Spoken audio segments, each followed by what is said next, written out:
This is The Listening Tube.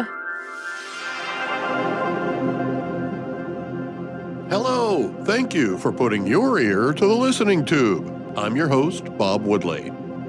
On this episode, we'll hear about men pretending to be women and the battle for San Antonio they didn't tell us about in school. Plus, I'll opine about Democrats, media, and Nazis. Don't assume those are three different things. But first, Not the headlines. I don't usually talk about sports on the program, but I noticed something that I haven't heard anyone else mention, so I thought I'd bring it up. The New England Patriots are currently the top team in the American Conference of the NFL. As many of you might know, the Patriots, under the direction of coach Bill Belichick and quarterback Tom Brady, earned the right to play in 9 Super Bowls in 20 seasons, winning 6 of them. When Tom Brady left to play for the Tampa Bay Buccaneers and won another Super Bowl, giving him an average of 1 Super Bowl victory every 3 years in the league, while Bill Belichick failed to win another Super Bowl, everyone said it was because of Tom Brady that the Patriots won all those Super Bowls. But now that both Tom Brady and Bill Belichick are gone, the Patriots are once again, and not far removed from the last time, the best team in the AFC. Their new coach, Mike Vrabel, was a player for the Patriots for many of their successful seasons, having won 3 Super Bowls as a player. If the Patriots go on to play in this season's Super Bowl, regardless if they win or lose, the only logical conclusion for the success of the team is not Tom Brady nor Bill Belichick, although they deserve a lot of credit. The reason for the success of the team is owner Robert Kraft. After all, he drafted Tom Brady. He hired Bill Belichick.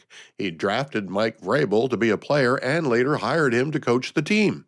Of course, football is the ultimate team sport, and none of these men who played or coached would have had such success if it were not for the men who also played and coached next to them. But the success of the Patriots over the last quarter of a century has only one common denominator: team owner Robert Kraft. You can hang your hat on that. I'm going to play something for you now, and as you listen to it, I'd like you to imagine what it might mean. In 3, 2, 1.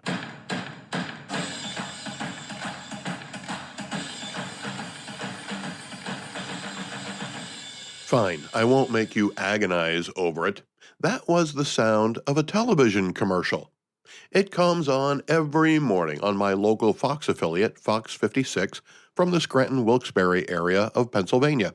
I know this because I put the news on with my phone from the YouTube TV app. The commercial we just heard often comes on while I'm in the shower, so I hear it, but I don't see it. When I was in broadcasting school, we studied both radio and television. Radio is, of course, entirely audio, but television adds the elements of light and vision. Regardless, we were taught the audio of a visual message should always be able to stand alone. In other words, the message should still come through even if someone can't see the picture. And that makes perfect sense, as you're dealing with 2 different sources of delivery and you want to take full advantage of both of them. But I'm going to guess that you perceived no universal message from that audio. And if you couldn't see the accompanying pictures or video, it meant nothing to you. In a related story, Media Confidential reports that iHeartMedia, the largest audio company in the United States, has banned all content generated by artificial intelligence. That includes music and the sounds of the human voice. For the record, I have proclaimed on this program that I am not, nor will I ever be, a product of artificial intelligence. I don't think I'm important enough for anyone to want to duplicate me, but if you have any questions about whether or not I said something, you can always contact me at thelisteningtube.com. I'll be happy to confirm if I said it or if I believe it. And I think it's great that iHeart is willing to make a commitment to human content. Not just music, which is very important to the people who earn royalties for their creativity, but also for the podcasters who have been inundated with thousands of AI-generated episodes as competition for your attention. There needs to be a wall between human-generated content and AI-generated content, and both can exist, but we should always know the difference. And for iHeart to deny a platform to AI-generated content is an honorable thing to do. It ensures that we still have that human connection when we turn on the radio. According to the story, iHeart will employ a branding campaign that will require all personalities to proclaim their humanity once an hour. Guaranteed human will be assured on all iHeart content. I'm not going to get into the history of radio here, but most of us alive today have a very personal relationship with our local radio stations and local personalities. It's what makes radio special.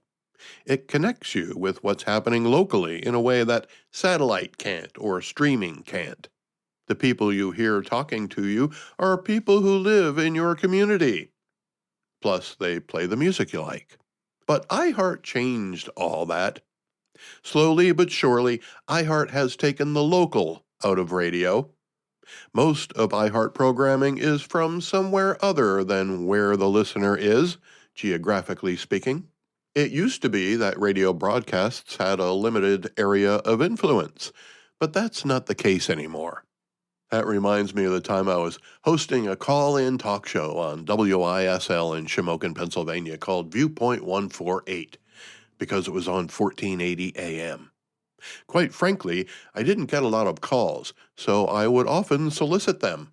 It got to the point that I would start the show by saying, "This is Viewpoint 148, I'm Bob Woodley, and yes, I am prepared to speak uninterrupted for the entire length of the program." That was back in 1999. One time, I solicited calls by telling the listeners that if they're listening from out of state, to call collect. Well, the owner of the station comes barreling into the studio to tell me that they will not accept any collect calls from out of state. And I calmly looked at her and said, "Nobody out of state could hear me." She turned and walked away. Today, anybody anywhere in the world can hear what you have to say on the radio or on a podcast if it's streaming.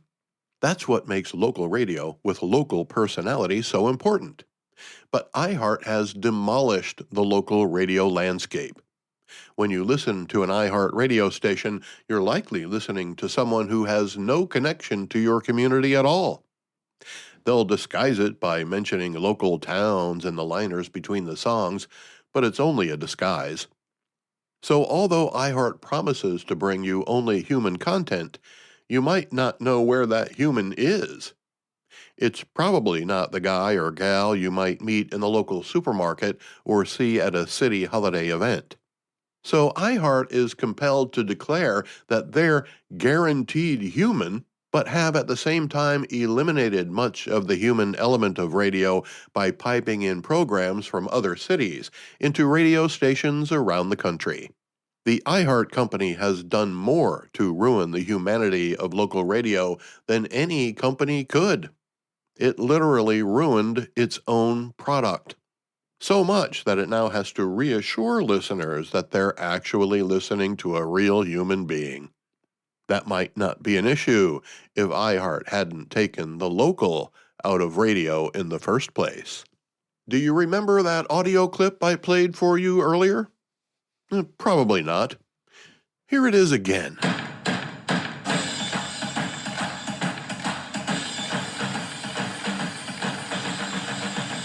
That was an iHeart commercial. iHeart, as I mentioned earlier, is America's largest audio company, with content that includes the most powerful media, radio and podcasts, as well as streaming audio. The largest audio company in the country doesn't know how to use audio properly in their own promos. It was meant to be an encouragement to use iHeart for audio entertainment, but you wouldn't know that if the commercial came on while you were in the shower. Well, that can't be right. A former high school dropout has filed a lawsuit with the Federal Department of Justice against just about every college in California. And no, it's not because they all said he was too stupid to go to college. He actually ended up with 2 college degrees, one from a community college and another from a university, both in California. So what's his gripe?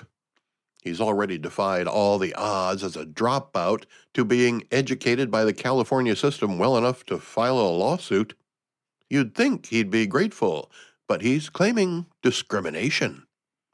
Tim Snowball is the lead attorney for the lawsuit brought by the Equal Protection Project, an organization that claims to be devoted to the fair treatment of all persons without regard to race nor ethnicity. Their mission statement goes on to say, "Our guiding principle is that there is no good form of racism.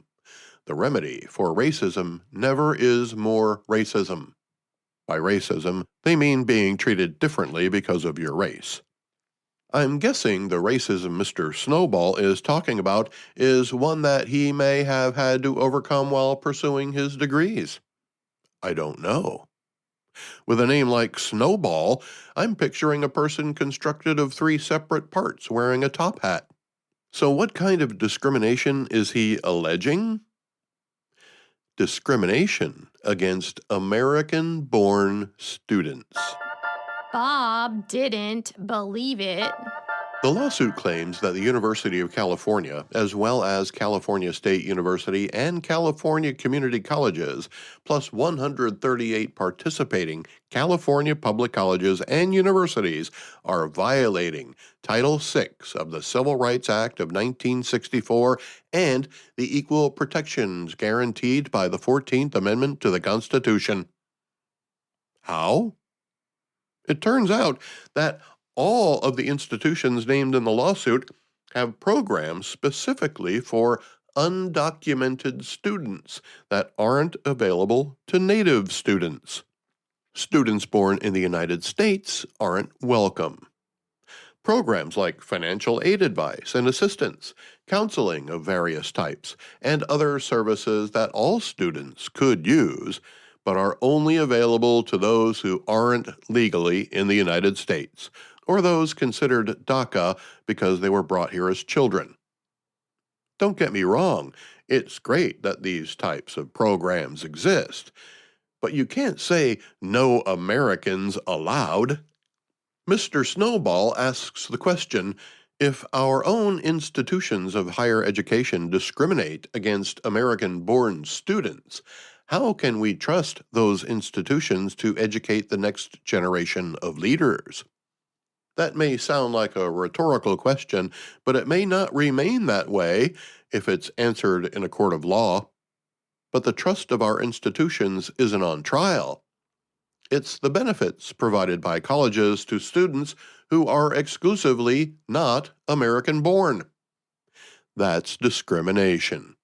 It's the old-fashioned kind of discrimination, not one based on your skin color, but on your country of origin.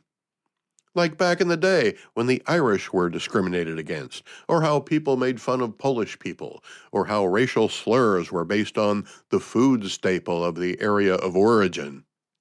But this time, it's American-born students being discriminated against in America because they are American by the college system of California.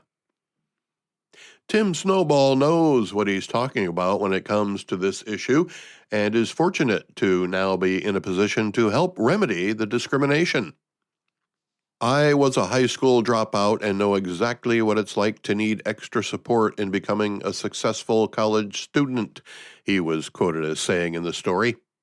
He continued by adding, tutoring programs, career counseling, and financial aid are an important part of this process.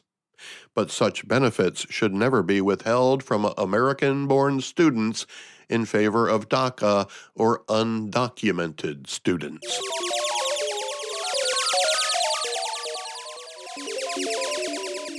Let's go back through the listening tube for This Week in History. This week in 1660, a woman, either Margaret Hughes or Anne Marshall, appears on an English public stage for the first time, in the role of Desdemona in a production of Shakespeare's play Othello. Until 1660, only men were allowed to perform on stage. That means that they needed men who could play the roles of women. Imagine the uproar when women were allowed to perform on stage from all the men who were until then cast in the roles of women. Imagine the controversy when men who pretended to be women were forced out of pretending to be something by the actual something the men were pretending to be. It's like if you're filming Jurassic Park and an actual velociraptor shows up and wants to be in the movie, and the director is like, "No thanks, we already have a fake one." The reverse seems to be happening today. Men are again pretending to be women and taking away opportunities from the women who earned them. So while progressives proclaim that they'll never go back, it looks like they have by letting men return to the roles of women like it was in 1659 England. The 1800s. This week in 1835, the Texian Army captures San Antonio, Texas. Back then, Texas was a part of Mexico, but it was in a war for independence. A man from Kentucky named Ben Milam became a soldier in the Mexican army in Texas. But when Santa Anna overthrew the Mexican Republic and became a dictator, Milam renounced his Mexican citizenship and became a part of a rebellion of sorts to make Texas independent from Mexico. He knew that Santa Anna's forces were headed to San Antonio, but generals above him wanted to delay any attack until spring. When Milam congregated soldiers and, according to the story on History.com, asked, "Who will go with old Ben Milam to San Antonio?" 300 of them did, and they defeated the army of Santa Anna to proclaim control of San Antonio. Ben Milam was killed early in the fighting, so he never knew how the battle would turn out. It's just as well, though. When spring did come, Santa Anna's forces returned and reclaimed San Antonio. You might have heard about it.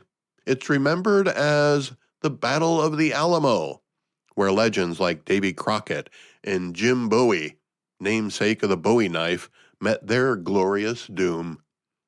The Alamo is still a major tourist attraction in San Antonio, mostly for the battle that happened there in 1836, but also for where Ozzy Osbourne got arrested for peeing.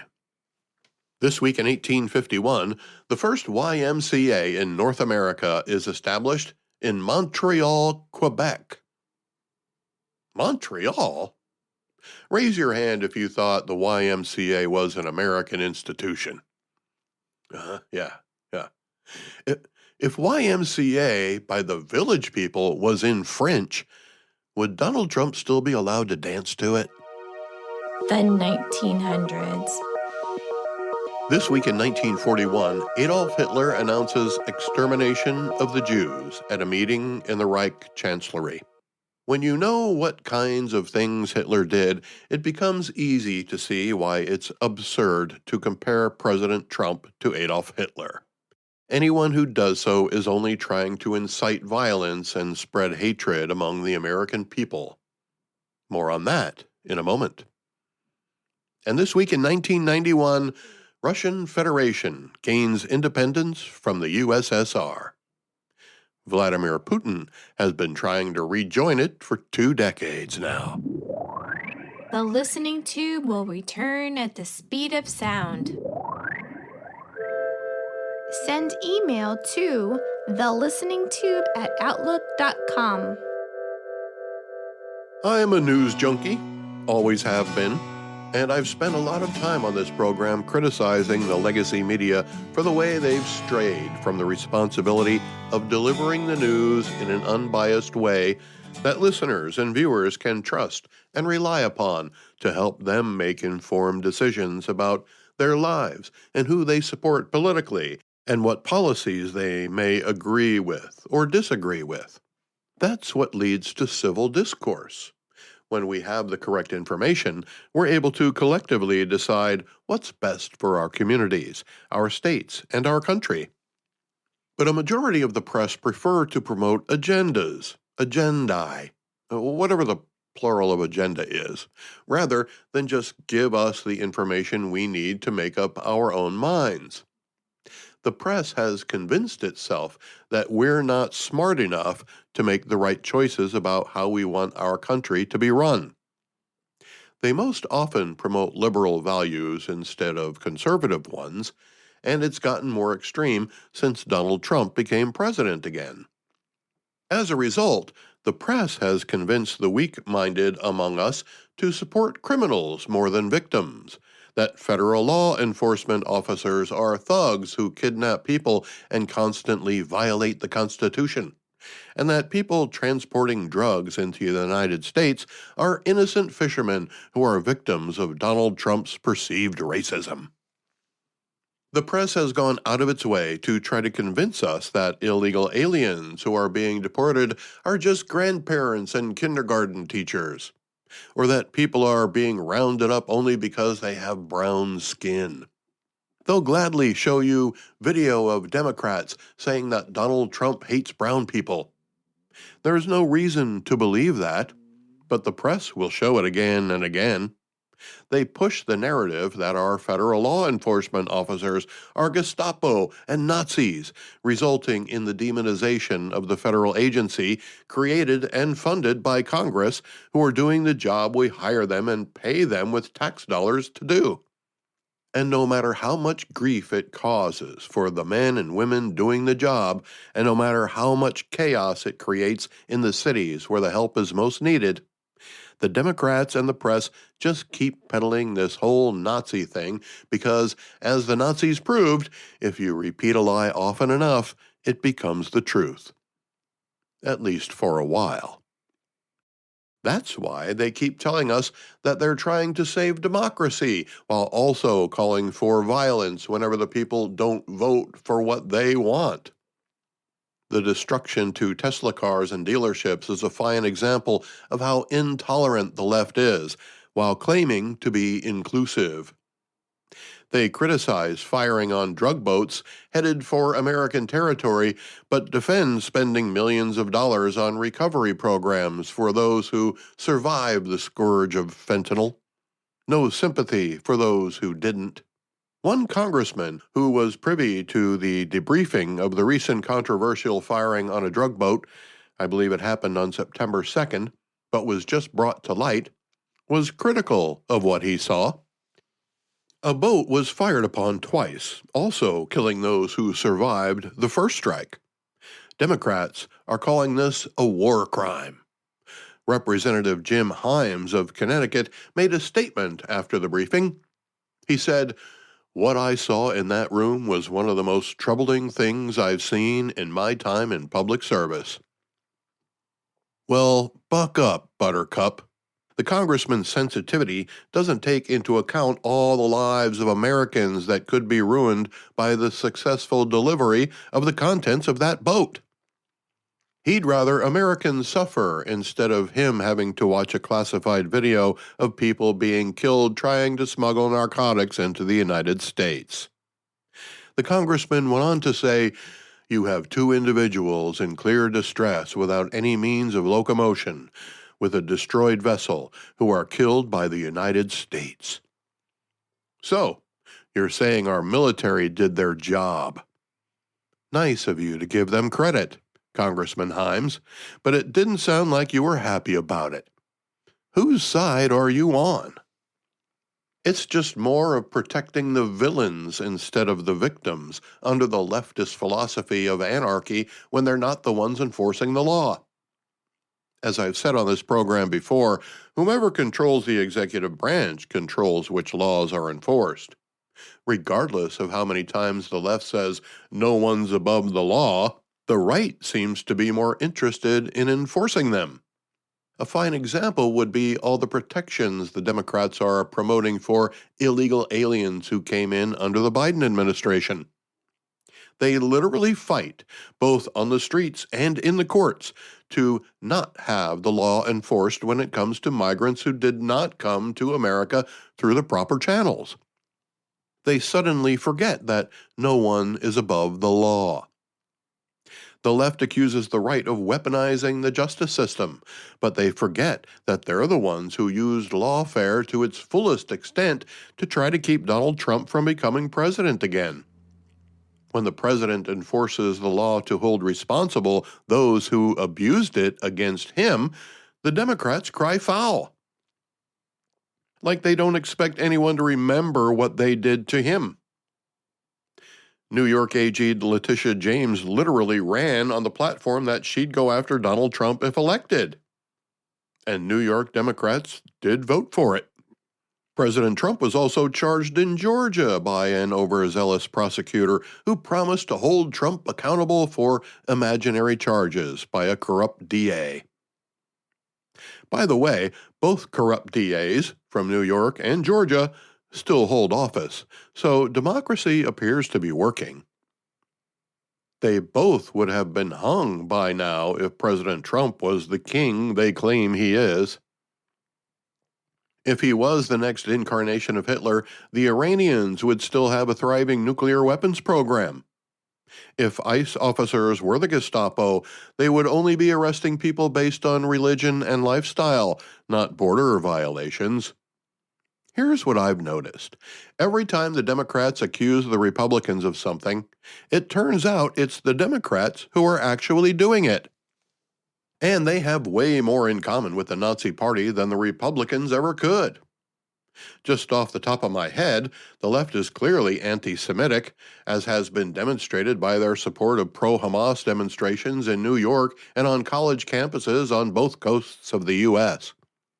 The Democrat platform is similar to the Nazis inasmuch as it wants control over much of our personal lives.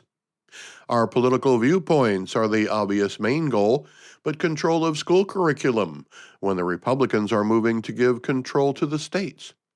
Banking privileges, as when Democrats have already shown the willingness to deny someone access to their own money in order to control them. Government-mandated health care, which was the sole cause of the longest government shutdown ever. Control of the media and a tax and spend mentality are all more in alignment with the German Workers' Party, aka the Nazi Party, than any policy the Republicans have. The origins of the Nazi Party were also against capitalism and blamed the Jews for the world's problems. Sound familiar? If it does, it's because the Democrats are posturing themselves in such a way as to slide into the same doctrine as the Nazi Party while accusing the opposition of doing it. All the signs are there. The Democrats are joining with the socialists to create another version of the Nazi Party. The targets will be similar: people of specific religions and people who believe in free expression. The Democrats have already shown us what will happen if they get control again when it comes to the media. We now know that the Biden administration pressured social media companies to stifle free expression. Testimony from the founder of Facebook and the purchase of Twitter by Elon Musk exposed the measures taken by the Democrats to control what we were allowed to read and see and hear. On the other side of the coin, Donald Trump started his own social media site without any such restrictions from the government. Which sounds more Nazi-like to you? The Democrats have consistently constrained the production of industry. They've tried to control it through union negotiations as well as regulations. So did the Nazis. The Republicans promote the free market and the theory of supply and demand. Back when West Berlin had a wall around it and Nazism was against the law, the socialists ran East Berlin and East Germany. If you wanted to buy a car, a new one, you had to pay for it in advance, and you got whichever car came off the assembly line when your name came up. It could be up to 2 years later from what I was told when I lived in West Berlin, a free market economy where I could buy a BMW any day of the week, except Saturday afternoon and Sunday. And they were pretty strict about it, too. I lingered a little too long in a cuckoo clock store one time, and the lady hissed at me. Oh, and which party wants to take your guns? Just like the Nazi Party, the Democrats are the party of gun control instead of responsible gun legislation.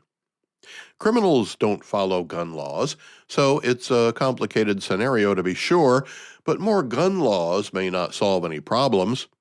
The point is, the Constitution is law, and the Democrats would rather not have it that way. Clearly, when you examine the doctrines and policies and practices of the Nazi Party as they compare to the Republican Party, the Democrats are more closely aligned with the Nazis than the Republicans. Yet it is the Democrats who continuously compare the leadership and practices of the Republicans with the Nazis. It's another example of the Democrats accusing the Republicans of doing something when it's the Democrats who are actually doing it. It's a smokescreen orchestrated by the socialists and a willing media. A media willing to abandon their responsibility to the American people in order to diminish the effectiveness of the President of the United States. Not to hold our government accountable, as is the job of the media, but to create a false narrative of what's described as success and what's described as failure. All in an effort to promote an agenda that most of the country voted against. That's not reporting. It's propaganda. Allow me to use a headline from CNN as an example. The headline from December 4th is as follows. ICE operation in Minnesota will target undocumented Somali immigrants, a federal official says, as Trump ramps up attacks against the community. Well, if you didn't know that the ICE operation was the result of a billion-dollar fraud scheme perpetuated by a large number of Somali immigrants and ignored, if not supplied by, the governor of Minnesota that may have supplied a terrorist group, then you might think it was a bad thing. Why is Trump picking on Somalis? And because Somalis sounds like tamales, half of the wackos protesting it will think they're from Mexico. The headline refers to the targets of the operation as undocumented Somali immigrants, not illegal aliens. I'm sure there are plenty of Somalis who live in Minnesota who are legal immigrants, but CNN lumps them all together to blend your support of immigration with the idea that there are no illegal immigrants.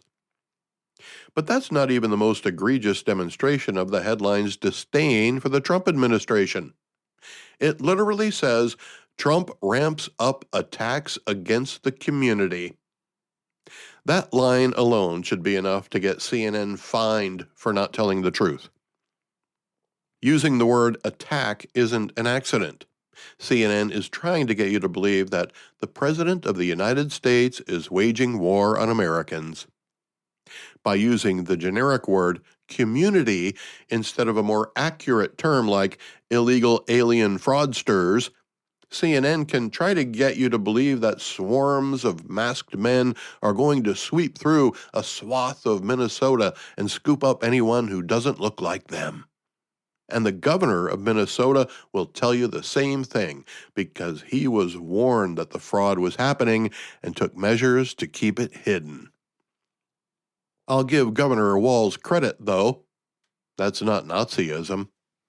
What he did is beneath Nazism. He took advantage of the social programs that made Minnesota a magnet for fraud and let the fraud benefit enemies of the United States. And because of the support of the media, he almost became Vice President of the United States. The Listening Tube is written and produced by yours truly. Copyright 2025. Thank you for putting your ear to the Listening Tube. Shout out to some new places tuning in: Spring Hill, Florida, Surprise, Arizona, and Sussex Inlet, New South Wales. Follow The Listening Tube at thelisteningtube.com. I'm your host, Bob Woodley, for Thou ad infinitum.